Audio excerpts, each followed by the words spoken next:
हुन्छ सबैजनालाई ख्रीष्टीय अभिवादन जय मसीह। हुन्छ परमेश्वरको जीवित वचन सुन्ने समयमा हामी आएका छौँ। अब लगभग आधी घण्टाको समय तपाईहरुले ध्यान दिएर परमेश्वरको वचनलाई सुनिदिनुहोस्। आजको वचन मैले यूहन्ना 12 अध्यायको 12 देखि 19 पदसम्म ल्याएको छु। यहाँ शीर्षकमा यरुशलेममा येशूको प्रवेश भन्ने शीर्षक छ बाइबलमा चाहिँ। यूहन्ना 12 अध्यायको 12 देखि 19 सम्म। तर मैले चाहिँ आज मेरो वचनको शीर्षक चाहिँ येशू ख्रीष्ट तपाईको निम्ति को हुनुहुन्छ, who is Jesus Christ to you भन्ने शीर्षक मैले राखेको छु। यो घटना तपाईहरुले पछि आफै पनि यसलाई फेरि पढ्न सक्नुहुन्छ। छोटो छ, 12 देखि 19 पदसम्म। यहाँ चाहिँ येशू ख्रीष्टलाई एकदमै भव्य स्वागत गरिएको छ यरुशलेम भित्र। यो येशू ख्रीष्टको अन्तिम एक हप्ताको समय हो। उहाँको मृत्युको हप्ता भन्दा पनि हुन्छ। यसलाई अंग्रेजीमा पैसन वीक भन्छ। येशू ख्रीष्टलाई शुक्रबारको दिन क्रुसमा झुन्ड्याइयो। यो घटना चाहिँ आइतबारको घटना हो। आइतबारको दिन येशू ख्रीष्टलाई ठुलो भिडले एकदमै होसन्ना भनेर खजुरको हाँगाहरू हल्लाउँदै आफ्नो लुगाहरू चाहिँ बाटोमा ओछ्याउँदै अनि गधाको एउटा बछेडामा चढाएर जकरियाको पुस्तकमा गरिएको भविष्यवाणी यहाँ फेरि दोहोऱ्याइएको छ। यहाँ 15 पदमा सियोनकी छोरी नडराऊ, हेर तिम्रा राजा गधाको बछेडामाथि सवार भएर आउँदै हुनुहुन्छ। हामीले पुरानो करारमा जकरियाको पुस्तक 9 अध्यायमा हेर्यौं भने यो भविष्यवाणी गरिएको छ। यसरी यहाँ येशू ख्रीष्टलाई चाहिँ ठुलो भिडले ठुलो स्वागत गर्दछ यरुशलेममा। यहाँ इन्ट्रेस्टिङ कुरा के छ भने यही ठुलो भिड जसले आइतबारको दिन येशू ख्रीष्टलाई इजरायलका राजा भनेर घोषणा गर्यो, ठुलो स्वागत गर्यो, खजुरको हाँगाहरूले प्रशंसा गर्दै आफ्नो लुगा भैँमा ओछ्याएर गधाको बछेडामाथि चढाएर यति भव्य स्वागत गर्दै गर्दाखेरि शुक्रबारको दिन चाहिँ त्यही भिडले येशू ख्रीष्टलाई यसलाई क्रुसमा चढा, बरु हाम्रो लागि त्यो डाकु बारब्बालाई छोड्दे, तर यसलाई चाहिँ क्रुसमा चढा भनेर यही भिडले यस्तो आवाजमा फेरि बोल्छ शुक्रबारको दिन। विचार गर्नुहोस् त, जस्ट विदिन अ विक पनि हैन, एक हप्ता पनि हैन, 5 दिन बित्दा नबित्दै त्यही भिडले जसले येशू ख्रीष्टलाई राजा भनेर घोषणा गर्यो, त्यही भिडले येशू ख्रीष्टलाई अब मार, यसलाई क्रुसमा चढा भनेर चिच्यायो, करायो। किन यो भिडमा यति छिटै यति थोरै समयमा किन यस्तो परिवर्तन आयो? यसको एउटै मात्र कारण के थियो त भन्दाखेरि उनीहरूले येशू ख्रीष्टलाई सही अर्थमा चिनेको थिएन। त्यसैले मैले आज यो वचनको शीर्षक हु इज जीसस टु यू, येशू ख्रीष्ट तपाईको निम्ति व्यक्तिगत रूपमा को हुनुहुन्छ? हुन्छ, यसको उत्तर हामी खोज्ने छौं। वचनले के भन्छ, यो खण्डले, यो बाइबलले के भन्छ र तपाईको बुझाइ के हो, तपाईको सोचाइ के हो, तपाईले येशू ख्रीष्टलाई कसरी लिइराख्नु भएको छ?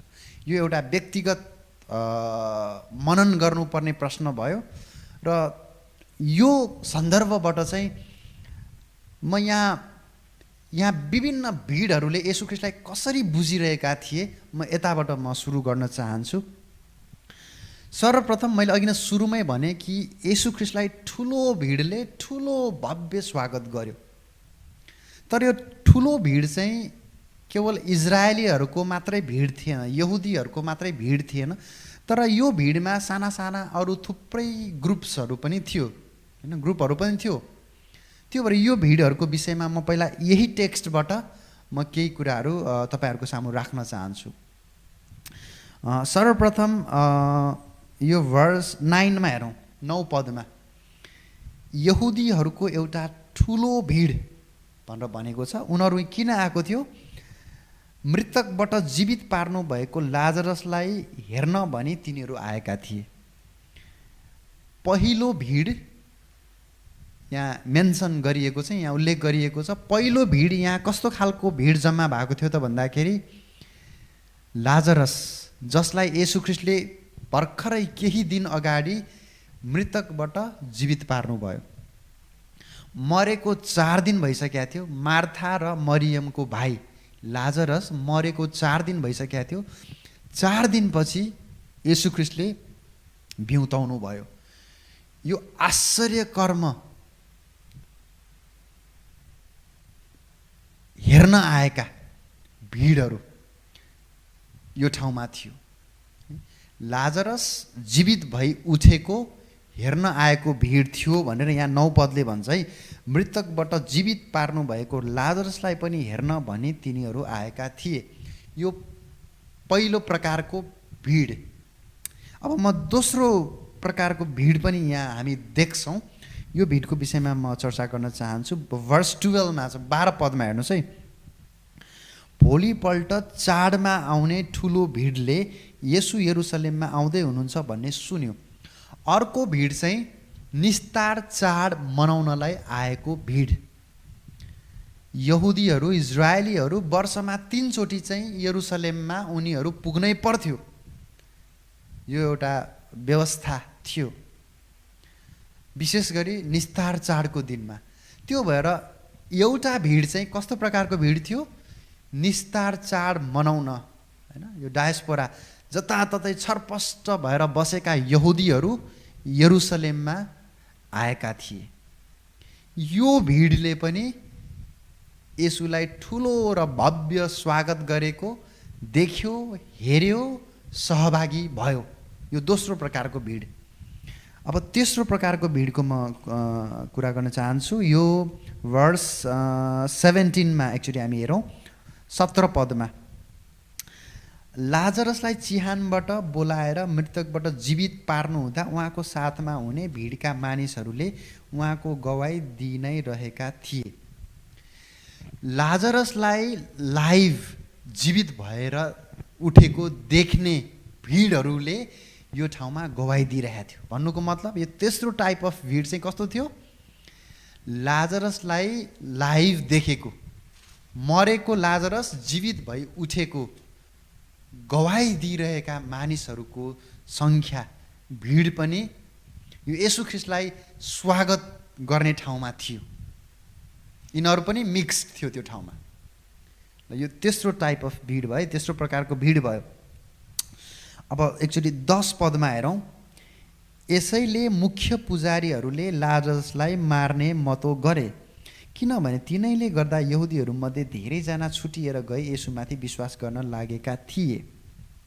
अब यहाँ अर्को भिड छ, भलै त्यो भिड सानो होला त्यो ग्रुप, तर यहाँ उल्लेख गरिएको छ 10 पदमा मुख्य पुजारीहरूको ग्रुप।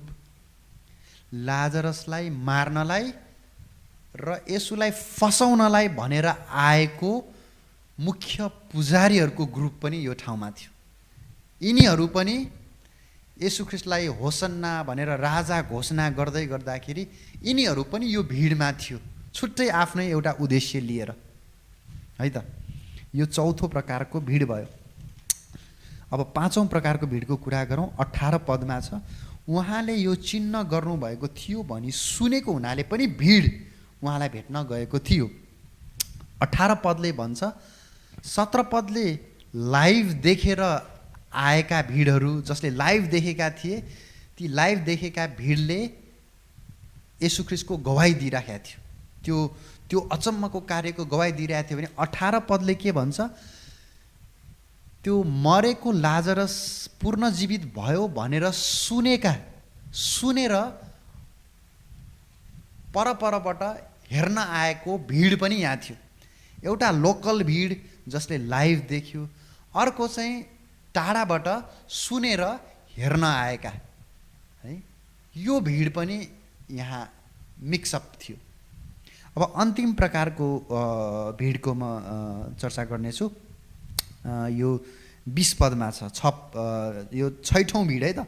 चाडमा आराधना गर्न जानेहरूमध्ये कोही कोही ग्रिकहरू पनि थिए। धेरै सङ्ख्याको यहाँ कुरा गरिएको छैन।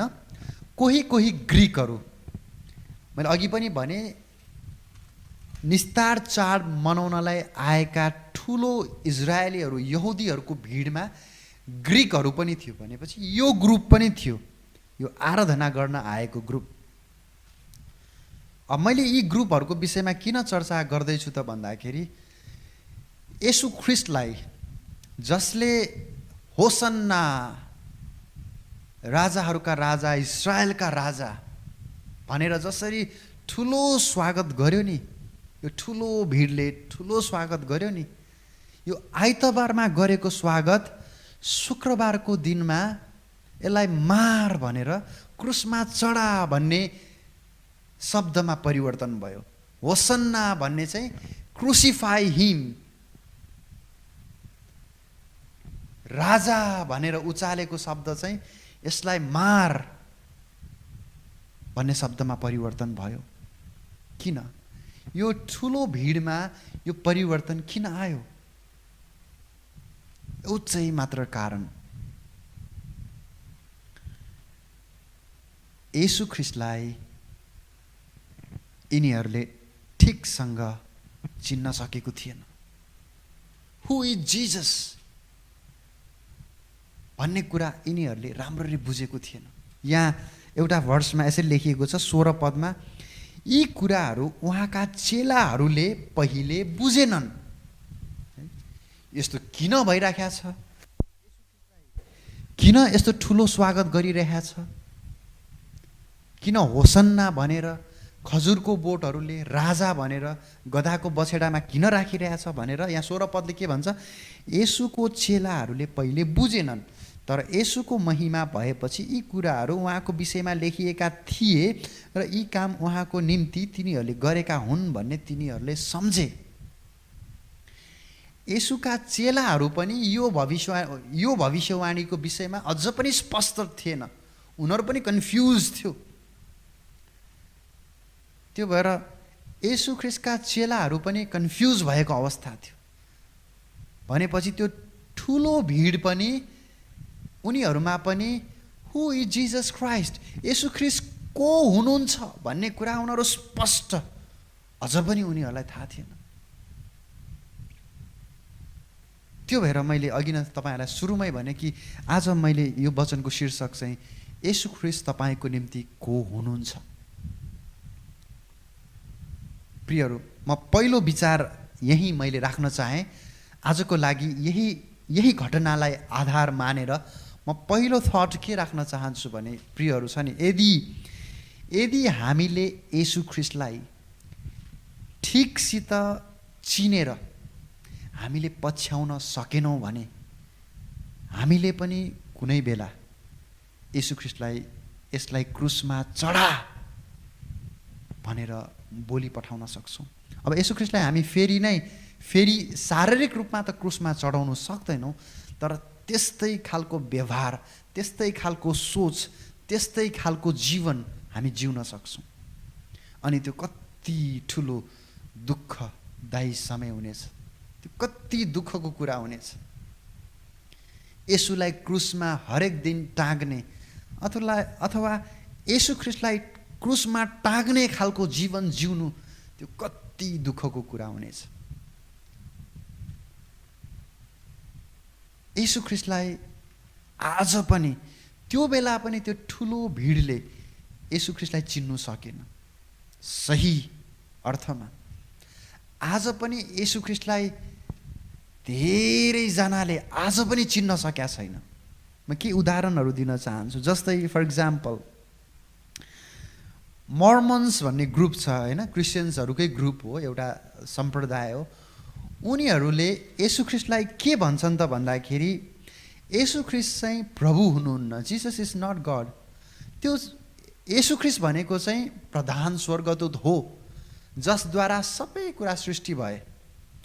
येशू ख्रीष्टलाई स्वर्गदूत भन्छन्। यो मर्मन्सहरू यिनीहरू पनि क्रिस्चियन नै हो, क्रिस्चियनकै ग्रुप हो, एउटा सम्प्रदाय हो है। येशू ख्रीष्टलाई चाहिँ स्वर्गदूतमा सीमित गरेका छन्। अर्को जस्तै जेहोवा विटनेस, यहोवाहरूको साक्षी, यो ग्रुपले येशू ख्रीष्टलाई के भन्छ?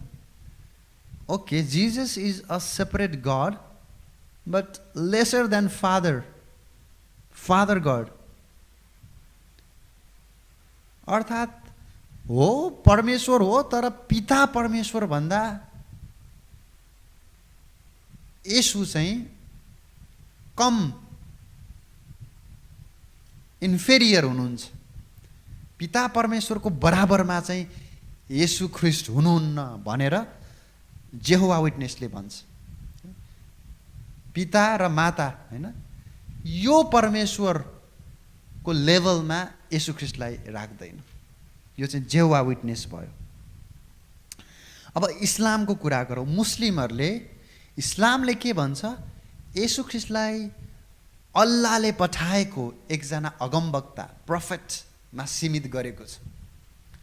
म यो विषयमा धेरै चर्चा गरिरहन चाहन्न, बस येशू ख्रीष्टलाई कसरी बुझेका छन् विभिन्न सम्प्रदायहरूले मात्र मैले बताउन चाहेको है त। इस्लामले येशू ख्रीष्टलाई चाहिँ अल्लाहले पठाएको एकजना सन्देशवाहक भने पनि, अगमवक्ता भने पनि, स्वर्गदूत भने पनि यिनीहरूले यसरी बयान गर्छन् है त। अब हिन्दूहरूले कसरी येशूको धारणा कसरी बनाएका छन्? विष्णुको एउटा अवतार भन्छन् येशू ख्रीष्टलाई, विष्णुको एकजना अवतार। यो हिन्दूहरूको बुझाइ। र अहिलेको यो मोडर्न एज हैन, यो मोडर्निजमले, यो पोस्ट मोडर्निजमले येशू ख्रीष्टलाई केवल एकजना असल धर्मगुरुको रूपमा सीमित गरेको छ, एकजना राम्रो धर्मगुरु। त्यो भएर प्रियहरू, यदि हामीले परमेश्वरको जीवित वचनलाई हेर्छौँ भने येशूलाई छुट्टै तरिकाले बाइबलले प्रस्तुत गर्छ भने हामी संसारका यी विभिन्न सम्प्रदाय, धर्म र विभिन्न मुभमेन्टहरूलाई हामीले हेर्छौँ भने येशू ख्रीष्टलाई एउटा असल गुरु, एउटा चङ्गाइकर्ता, एउटा राजनैतिक उद्धारक, मुक्तिदाता, राजनैतिक, अनि धेरै ईश्वरहरूमध्येको एकजना ईश्वर, कसैले जादुगर, कसैले एउटा राम्रो ह्युमन बिङ, एउटा राम्रो, एउटा असल मान्छे, कसैले अगमवक्ता, कसैले चङ्गाइकर्ता। यसरी येशू ख्रीष्टलाई परिभाषित गरेको छ, येशू ख्रीष्टलाई बुझेको छ आज पनि। त्यो भएर प्रियहरू, मैले अघि राखेको थट मैले फेरि पनि म दोहोऱ्याउन चाहे। येशू ख्रीष्टलाई यदि हामी सही तरिकाले बुझ्दैनौँ, चिन्दैनौँ भने शुक्रबारको दिन हामी परिवर्तन हुन सक्छौँ। हाम्रो विश्वास, हाम्रो बुझाइ, हाम्रो सोचाइ परिवर्तन हुन सक्छ। यदि येशू ख्रीष्टलाई बाइबलले जसरी चित्रण गरेको छ हामी त्यसरी बुझ्दैनौँ भने हामीले येशू ख्रीष्टलाई कुनै पनि बेला छोड्न सक्छौँ अथवा उहाँलाई हामी क्रुसमा चढाउन सक्छौँ, अनि त्यो निकै दुःखदायी समय हुनेछ। अब फेरि पनि म यही कन्टेक्स्टमा म फर्किन चाहेँ। यो बेला येशू ख्रीष्टलाई यी विभिन्न भिडहरूले किन चिन्न सकेन त? किन चिन्न सकेन? यतिको आश्चर्य काम उहाँले गरेर देखाउनु भएको थियो, यति असल वचनहरू उहाँले सिकाउनु भएको थियो, यति धेरै मानिसहरूलाई खुवाउनु भएको थियो, उहाँको प्रेम र स्नेह प्रशस्तै थियो, उहाँले देखाउनु भएको थियो। तर पनि किन चिनेन त? किन चिनेन यी भिडहरूले? यसको लागि हामीले यशायाको पुस्तक हामीले हेऱ्यौँ भने 53 अध्यायमा त्यहाँ अलिकति साहित्यिक तरिकाले लेखिएको छ, तर म त्यसलाई अलिकति बुझ्ने भाषामा म यो ठाउँमा राख्न चाहन्छु। वास्तवमा त्यो बेला येशू ख्रीष्टलाई किन चिनेन भन्ने विभिन्न कारणहरू छन्। म एक दुईवटा कारणहरू राख्न चाहन्छु। जस्तै उदाहरणको लागि एउटा स्टम्बलिङ ब्लक के भयो उनीहरूको लागि, उनीहरू कुन कुरामा ठोकिए त येशू ख्रीष्टलाई चिन्नलाई भन्दाखेरि येशू ख्रीष्ट चाहिँ एउटा सानो गाउँमा गोठमा साधारण परिवारमा उहाँ जन्मनु भएको थियो। अनि यो कुरामा उनीहरू ठोकियो। एउटा मुक्तिदाता, पाप उद्धार गर्ने, पापबाट उद्धार गर्ने मसीह कसरी एउटा सानो गाउँमा, एउटा गोठमा, एउटा साधारण परिवारमा सिकर्मीको घरमा जन्मिन सक्छ र? किनभने येशू ख्रीष्टको बुवा सिकर्मी थियो। अनि यो कुरामा उनीहरू ठोकियो। यो एउटा कारण थियो उनीहरूले येशू ख्रीष्टलाई नपत्याउनुको। उनीहरूले पत्याएन। किन कतिजनाले त येशू ख्रीष्टलाई बच्चा बेलादेखि हुर्कदै गरेको देखा पनि थियो। अनि यो सिकर्मीको छोरो होइन, यसलाई त हामीले हुर्कदै गरेको देखा छ, यो कसरी मुक्तिदाता हुन सक्छ, यो कसरी मसीह हुन सक्छ भन्ने यो पूर्वाग्रह उनीहरूसँग रह्यो। त्यति मात्रै होइन, उहाँमा यशायाको पुस्तकले भन्छ उहाँमा यहाँ यसरी लेखिएको छ, उहाँमा आकर्षण गर्ने खासै त्यस्तो सुन्दरता केही पनि थिएन। उहाँको व्यक्तित्वको हिसाबले एकदमै साधारण व्यक्तित्व, उहाँको शारीरिक रूपमा उहाँमा आकर्षण गर्ने कुराहरू त्यस्तो केही पनि थिएन। उहाँको यो सिम्पल लाइफ, उहाँको जीवन हेर्ने हो भने एकदमै दुःखमा बित्यो होइन। उहाँ जन्मिन नपाउँदै उहाँलाई चाहिँ हेरोदले मार्न लगायो होइन, मार्नको लागि आदेश दियो।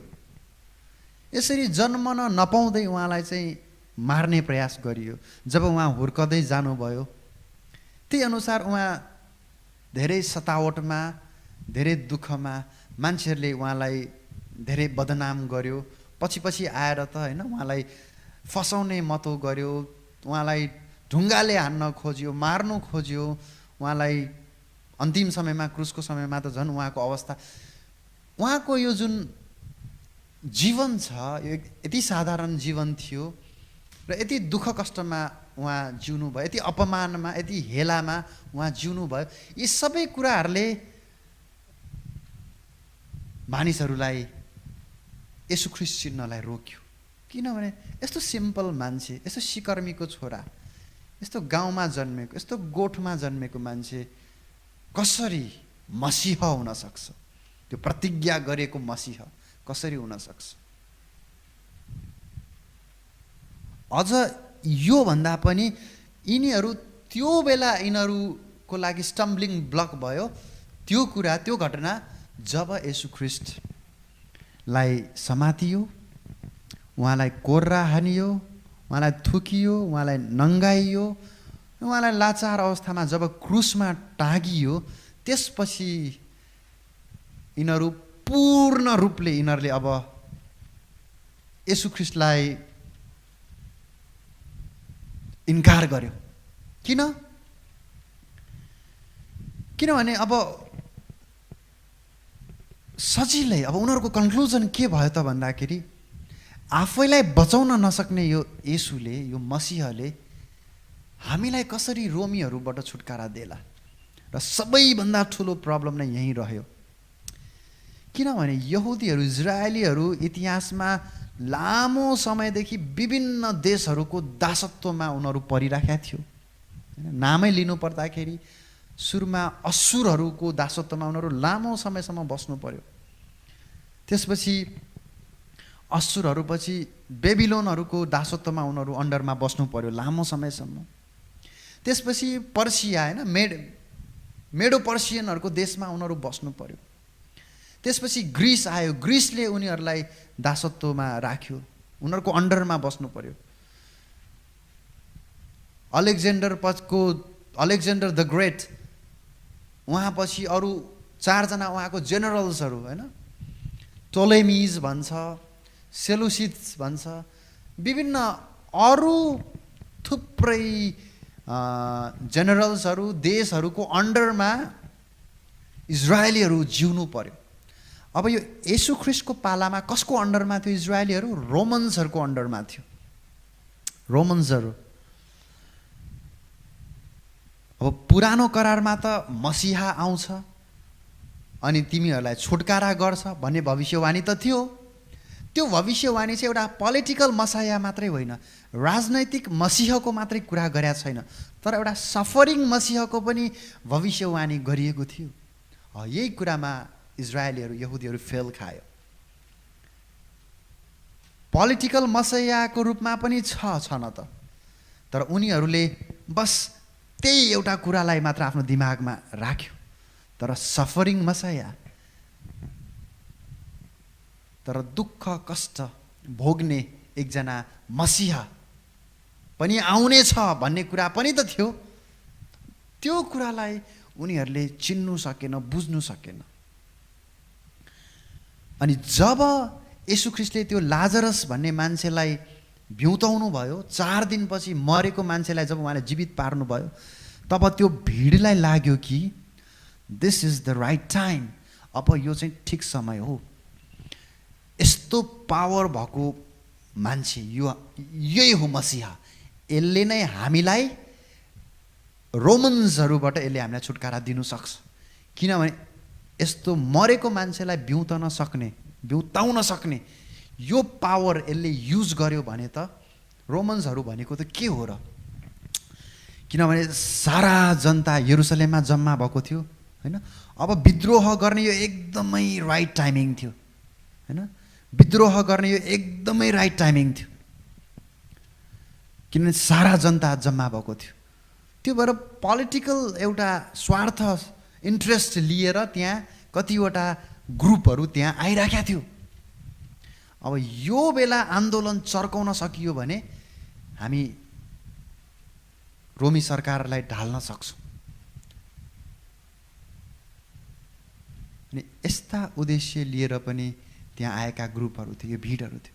प्रियहरू, त्यसैले जब उनीहरूको अपेक्षा अनुसार येशू ख्रीष्टलाई उनीहरूले पाएन, देखेन, पछि केही समयपछि त यति ठुलो आशा गरेको येशू ख्रीष्ट मसीह त के भयो? त्यहाँ त उसलाई त कुट्न थाल्यो, थुक्न थाल्यो, नङ्गाउन थाल्यो, भरे त क्रुसमा झुन्डा यस्तो लाचार भएर नाङ्गै क्रुसमा झुन्डेको जब उनीहरूले देख्यो, त्यसपछि उनीहरूको आशा पूर्ण रूपमा निराशामा परिवर्तन भयो। प्रियहरू, त्यो भएर मैले तपाईँहरू सामु राख्न खोजेको कुरा चाहिँ आज त्यो समयमा पनि येशू ख्रीष्टलाई ठिकसँग चिन्न नसकेको हुनाले, हु इज जिजस क्राइस्ट भन्ने कुरा उनीहरूले ठिकसँग नबुझेको हुनाले आइतबारको दिन राजा होसन्ना भनेका मानिसहरूले शुक्रबारको दिन क्रुसिफाई हिम, यसलाई क्रुसमा टाँगिदेऊ, बरु हाम्रो लागि बरब्बा त्यो डाकुलाई छोडिदेऊ सम्म भने। म अरू 1-2 जना पात्रहरूको पनि यो ठाउँमा नाउँ लिन चाहन्छु जसले येशू ख्रीष्टलाई चिन्नु सकेन।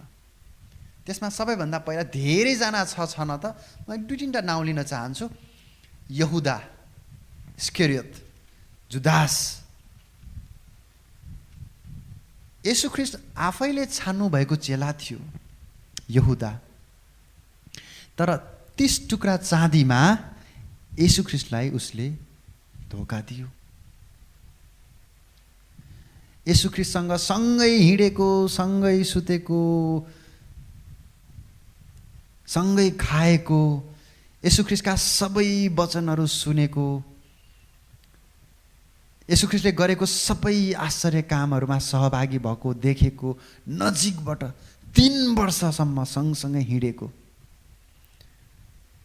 त्यसले पनि, त्यो चेलाले पनि येशू ख्रीष्टलाई चिन्नु सकेन। 30 टुक्रा चाँदीमा येशू ख्रीष्टलाई धोका दियो। 30 टुक्रा भनेको हामीले प्रस्थानको पुस्तकमा हेर्यो भने त्यहाँ के भनेको छ? एकजना मालिकको गोरुले यदि कोही दासलाई, नोकरलाई हानेर मार्यो भने, गोरुले है, गोरुले एउटा नोकरलाई सिङले हानेर मार्यो भने अथवा जस मर्यो केले गर्दा, गोरुले गर्दा भने त्यो मालिकले त्यसको मूल्य चुकाउनु पर्छ। अब त्यसको परिवारलाई 30 टुक्रा चाँदीको सिक्का दिनुपर्छ। यो चाहिँ नोकर दासको मूल्य थियो है। तपाईले यो वर्ष तपाईले हेर्न चाहनुहुन्छ भने प्रस्थान 21 को 32 पद तपाईले हेर्न सक्नुहुन्छ। त्यहाँ स्पष्ट लेखिएको छ, यदि कोही मालिकको गोरुले एउटा दासलाई नोकरलाई मार्यो भने त्यो मरेको दासको क्षतिपूर्ति त्यो मालिकले तिर्नुपर्छ, किनभने त्यो गोरु त्यो मालिकको हो। त्यो मालिकले कति तिर्छ? 30 टुक्रा चाँदी। भन्नुको मतलब येशू ख्रीष्टलाई दासको मूल्यमा बेच्यो, नोकरको मूल्यमा बेच्यो। यो 30 टुक्रा भन्ने कुराले चाहिँ येशू ख्रीष्टलाई चाहिँ एकदमै युजलेस, कामै नलाग्ने, कौडीको भाउ भन्छौँ नि हामी, होइन? कौडीको भाउमा। अझ इन्ट्रेस्टिङ कुरा के छ भने त्यो बेलाको भनौँ न सुमेरियन कल्चर भनौँ, त्यो बेलाको होइन, अलिकति अगाडिको 2000 वर्षतिरको कुरा, 2000 BC को कुरा है, 2000 BC अगाडि, BC को कुरा। सुमेरियन कल्चर भनेको अब साउथ मेसोपोटामिया पनि भन्छ, तर अब अहिलेको हिसाबले इराक देशको वरिपरिको कल्चर।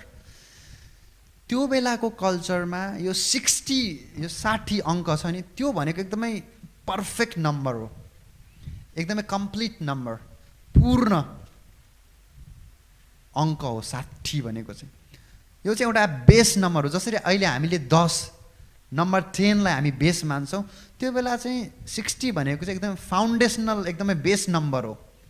जस्तै 60 सेकेन्ड होइन, 60 सेकेन्ड, 60 मिनट, 360 डिग्री।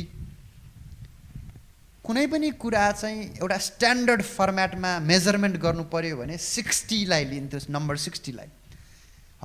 त्यसको आधारमा 30 भनेको चाहिँ एकदमै युजलेस, इन्कम्प्लिट, अननेसेसरी नम्बर हो क्या, कामै नलाग्ने नम्बर हो, किनभने कुनै स्ट्यान्डर्डै छैन। त्यो भएर येशू ख्रीष्टलाई चाहिँ यस्तो 30 टुक्रामा एकदम अननेसेसरी, इन्कम्प्लिट, युजलेस, कामै नलाग्ने, कौडीको भाउ भन्छ नि होइन, मसँग 5 पैसा पनि छैन भन्छौँ नि होइन हामी, यो 5 पैसा पनि छैन भन्ने जुन यो भनाइ छ नि, त्यो बेलाको कल्चर, यो सुमेरियन कल्चरमा चाहिँ के भन्थ्यो थाहा छ? मसँग 30 चाँदी टुक्रा पनि छैन भन्थ्यो। हामीले जसरी अहिले 5 पैसा पनि छैन भन्छौँ नि होइन, हामीले किन एक पैसा नभनेको, किन एकैचोटि 5 भनेको? 5 पैसा पनि छैन भन्नुको मतलब होइन, एक थोपा पनि छैन, म त्यस्तो कङ्गाल छु भन्न खोजे हो नि।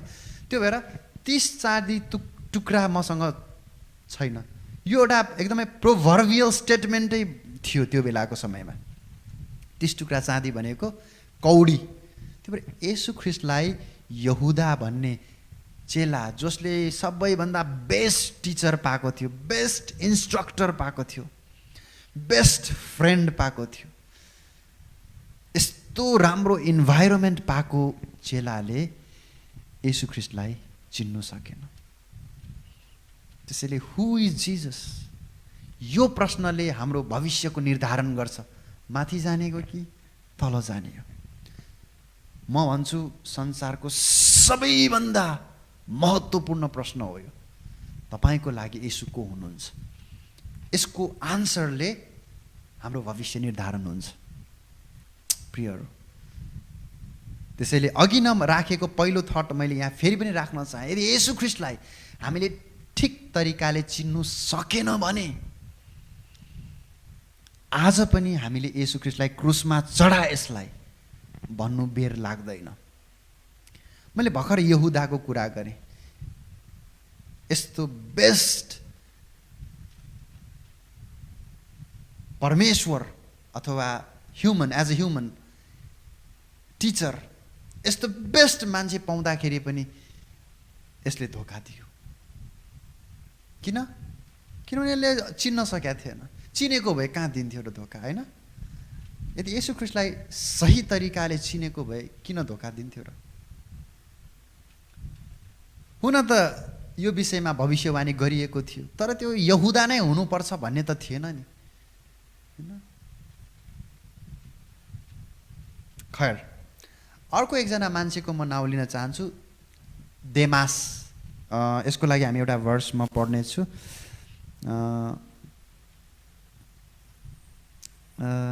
दोस्रो तिमोथी 4:10। दोस्रो तिमोथी 4:10 मा यसरी लेखेको छ, किनकि देमासले यस वर्तमान संसारलाई प्रेम गरी मलाई त्यागेर ऊ थेस्लोनिकेमा गएको छ। यहाँ पावल प्रेरितले यहाँ भन्नुभएको छ, देमास पावल प्रेरितको सहकर्मी, सँगसँगै काम गरेको एकजना साथी, पावलको साथी देमासले पावललाई छोडेर गयो सेवकाईको दौरानमा। किन छोड्यो?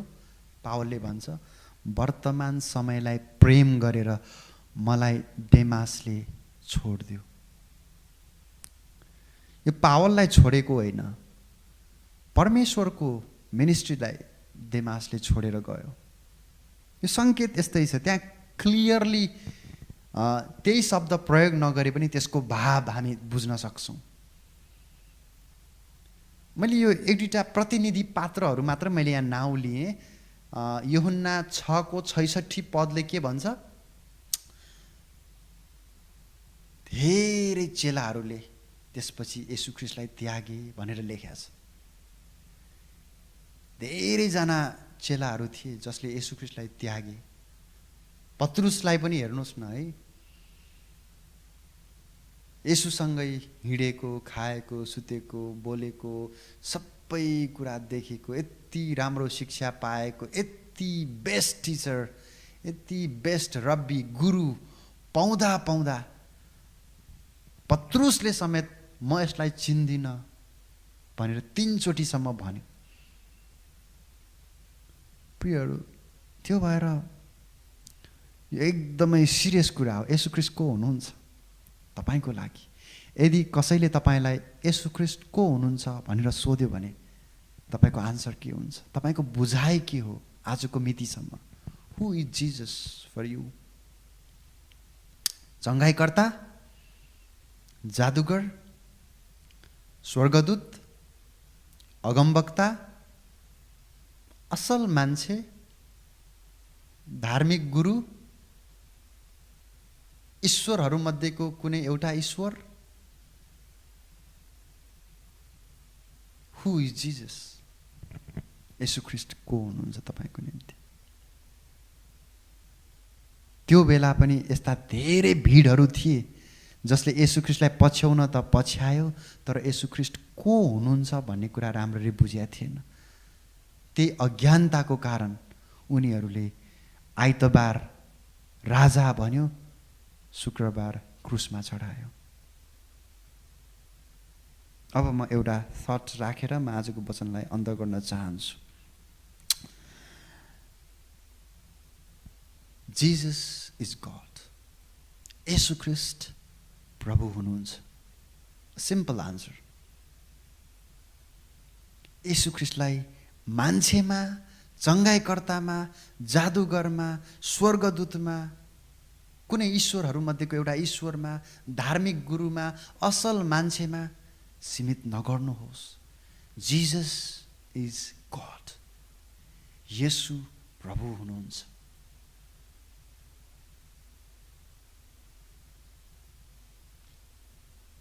यसको शाब्दिक अर्थ पनि म एकचोटि चर्चा गर्न चाहन्छु। येशूलाई ग्रिक भाषामा इसुस भन्छ, कतिले आइसुस पनि भन्छ है। ग्रिक भाषामा इसुस भनेको उद्धार, उद्धारक। हेर्नुहोस् है, इसुस भनेको उद्धारक। यो चाहिँ ग्रिक भाषामा है। येशूलाई के भन्छ? ग्रिक भाषामा इसुस, जसको मतलब हो उद्धारक। तर हिब्रू भाषामा के भन्छ? येशूलाई येशुवा। यसको मतलब पनि उद्धारकै हो। हेर्नुहोस् है, ग्रिक भाषामा येशूलाई इशुस भन्छ, यसको मतलब उद्धारक। हिब्रू भाषामा येशुवा भन्छ, त्यसको मतलब पनि उद्धारकै हो। भन्नुको मतलब येशू भन्ने नामको अर्थ के हो? उद्धारक हो। अब त्यसपछि ख्रिस्ट भन्ने शब्दको अर्थ के हो त? ख्रिस्ट भनेको थर होइन है। फेरि धेरैजनाले यसरी पनि बुझ्नुहुन्छ है, येशू ख्रिस्ट भनेको येशूको थर होला, विकल श्रेष्ठ भने जस्तै येशू ख्रिस्ट हो कि होइन। ख्रिस्ट भन्ने शब्द चाहिँ ग्रिक भाषा ख्रिस्टोसबाट आएको हो, जसको अर्थ हो अभिषिक्त जन। ख्रिस्टोस अभिषिक्त जन। ग्रिकमा ख्रिस्टलाई ख्रिस्टोस भन्छ, यसको मतलब अभिषिक्त जन। तर हिब्रूमा के भन्छ? त्यही ख्रिस्टलाई हिब्रूमा मसीह भन्छ, अर्थ अभिषिक्त जन। अब यो दुईटैलाई जोड्यो भने के हुने भयो? येशू भनेको उद्धारक, ख्रिस्ट भनेको अभिषिक्त जन। जीसस क्राइस्ट, येशू ख्रिस्ट, उद्धारक, अभिषिक्त जन। अब यो दुईटैलाई मिसायो भने अब के हुन्छ? यसको अर्थ हो पापबाट उद्धार गर्नलाई आउनु भएको अभिषिक्त जन। हैन, सिम्पल। उहाँको नाउँमै उहाँ को हुनुहुन्छ भन्ने कुरा स्पष्ट छ। हामी दायाँ बायाँ जानु पर्दैन। येशू ख्रिस्टलाई हामी अनेकौँ तरिकाबाट बुझ्न सकौँला, तर उहाँको नाउँमै उहाँको परिचय एकदमै स्पष्ट त्यहाँ हामी देख्न सक्छौँ। येशू ख्रिस्ट पापबाट उद्धार गर्न आउनु भएको अभिषिक्त जन हुनुहुन्छ। पुरानो करारमा तीनजना व्यक्तिहरू, तीनटा अफिस भनौँ न, अभिषेक गरिन्थ्यो। त्यो भनेको एउटा राजालाई अभिषेक गरिन्थ्यो, त्यसपछि पुजारी, तेस्रो अगमवक्ता। यो तीनजना व्यक्तिलाई चाहिँ पुरानो करारमा अभिषेक गरिन्थ्यो। तर अब येशू ख्रिस्ट हाम्रो चाहिँ ultimate king, ultimate high priest, ultimate prophet. अब येशू ख्रिस्ट हाम्रो अन्तिम राजा, एकमात्र राजा, अन्तिम प्रधान पुजारी, एकमात्र प्रधान पुजारी र अन्तिम अगमवक्ता, एकमात्र अगमवक्ता चाहिँ अब येशू ख्रिस्ट हुनुहुन्छ, जो अभिषेक भएर आउनुभयो, जो आफै अभिषिक्त हुनुहुन्छ। उहाँलाई कसैले अभिषेक गर्नु पर्दैन। ह्युमन पर्सपेक्टिभबाट चाहिँ हामी अभिषिक्त भन्ने शब्द हामी चलाउँछौँ, हैन? तर उहाँलाई कसले अभिषेक गर्ने? उहाँले अभिषेक गर्नुहुन्छ, हैन? तर यो ह्युमन पर्सपेक्टिभको कुरा हो। यो जे होस्, जसरी पुरानो करारमा यो तीनजना व्यक्तिहरू अभिषेक गरिन्थ्यो, अब येशू ख्रिस्ट, यो तीनटै कुरा येशू ख्रिस्टमा पूर्ण भयो। त्यो भएर येशू ख्रिस्ट चाहिँ अब अल्टिमेट किङ, हाई प्रिस्ट र प्रोफेट हुनुहुन्छ। हाम्रो पापको उद्धार गर्नलाई येशू प्रभु आउनुभयो, मानव भएर, अभिषिक्त जन भएर उहाँ आउनुभयो। त्यो भएर येशू ख्रिस्ट को हुनुहुन्छ? हाम्रो पापको उद्धार गर्नलाई, हामीलाई पापबाट उद्धार गर्नलाई आउनु भएको प्रभु, अर्थात् अभिषिक्त जन हुनुहुन्छ। त्यसैले येशू ख्रिस्टमा मात्रै उद्धार छ, पाप क्षमा छ, छुटकारा छ। यही उद्देश्य लिएर उहाँ यो संसारमा आउनुभयो। भलै यो बेला यो कन्टेक्स्टमा त्यो भिडले येशू ख्रिस्टलाई बुझ्नु सकेन होला, तर अब हाम्रो लागि एउटा ठुलो चुनौती के छ त भन्दाखेरि कि आज हामी पनि कतै त्यही भिडहरू भित्र मध्येको कुनै एउटा भिडमा पो परिराखेका छौँ कि? आज तपाईँलाई कसैले हु इज जिजस भन्यो भने तपाईँको आन्सर के हुनेछ? यो सबैभन्दा महत्त्वपूर्ण प्रश्न हो यो। त्यही भएर म यही प्रश्न तपाईँहरूलाई आजको मैले शीर्षक पनि यसलाई बनाएको छु होइन। यो प्रश्नलाई तपाईँले एकदमै राम्ररी मनन गरेको म इच्छा गर्दछु। मैले छोटकरीमा जिजस इज गड, येशू प्रभु हुनुहुन्छ, पापबाट हामीलाई उद्धार गर्नुहुने अभिषिक्त जन हुनुहुन्छ। मैले छोटकरीमा भने।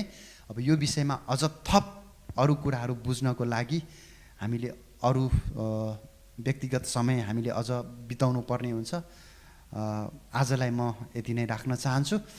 अर्को भेटमा पक्कै पनि फेरि पनि यो विषयमा हामी थप म केही कुराहरू लिएर आउनेछु। हुन्छ, आजलाई सबैजनालाई येशू ख्रीष्टको नाउँमा जय मसीह। परमेश्वरले तपाईँहरू सबैजनालाई सुरक्षा शान्ति दिनुभएको होस्।